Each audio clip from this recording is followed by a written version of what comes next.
Ազգային ժողովում ոչ մի կերպ չի հաջողվում լուրջ զրույց ծավալել հանրապետական կուսակցության գործարար պատգամավորների հետ։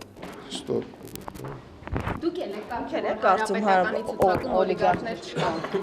Այս մարդը ՍԱՍ սուպերմարկետների սեփականատեր Արտակ Սարգսյանն է, ավելի շատ հայտնի է որպես ՍԱՍ-ի Արտակ։ Երկու օր առաջ Սերժ Սարգսյանը կասկածել էր, որ ազգային ժողովում աշխատող լրագրողները կարող են լուրջ խոսակցություն ծավալել գործարար պատգամավորների հետ։ Մենք նրանց հետ փորձեցինք զրուցել ներքաղաքական ճգնաժամից։ Պարոն Պետրոսյան,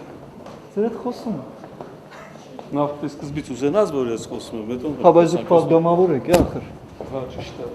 Հա, ինչը նշանակում է, որ դուք առնվազն ասելիք պիտի ունենաք։ Չէ՞։ Իսկ այս մարդը Արմավիրցի հանրապետական Ալիկ Պետրոսյանն է, մամուլում հայտնի է որպես ՄԱՊ-ի Ալիկ։ Նա այդպես էլ լուրջ խոսակցություն չծավալեց ներքաղաքական խնդիրների մասին։ Հանրապետության ամենահեղինակավոր աներձակը Ռոբերտ Սարգսյանն ընդհանրապես անակնկալի եկավ այն ձևակերպումից, որ ինքը պատգամավոր է եւ պետք է խոսի։ Պատգամավոր եք,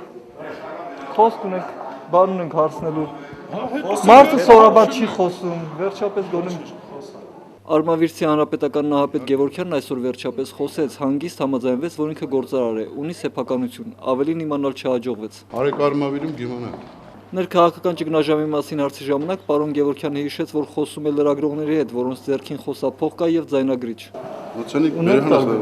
Դրանից հետո հատուկ լրագրողների համար ազգային ժողովի պատգամավորը թիկունքով կանգնած ձևակերպեց իր երազանքն ու շրխկացրեց դուռը։ Ունենք շատ ուրախ կնեի ու ձգտում եմ, որ ինքս էլ օլիգարխ դառնամ։ Ինչու դուք հիմա մեծահարուստ եք, փաստորեն, ու մնաք պատգամավոր։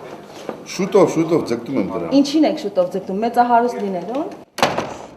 Լուրջ խոսակցություն չստացվեց նաև 1 տարի առաջ հանրապետական դարձած բնապահպանության նախկին նախարար ազգային ժողովի պատգամավոր Մուրադ Մուրադյանի հետ։ Ես իմ անունից եմ պատասխանում, ես կուսակցության անունից ես Պատգամավոր Հովհաննես Սահակյանը տարօրինակ ոչինչ չի տեսնում, որ հարկատուների փողերով աշխատավարձ ստացող գործարար պատգամավորները չեն ուզում լուրջ խոսակցություն ծավալել։ Պատգամավորը ինքն է որոշում, կարող է հարցերի պատասխանել թե ոչ։ Մահեր Արշակյան, Սևակ Մեսրոպյան, Այգու։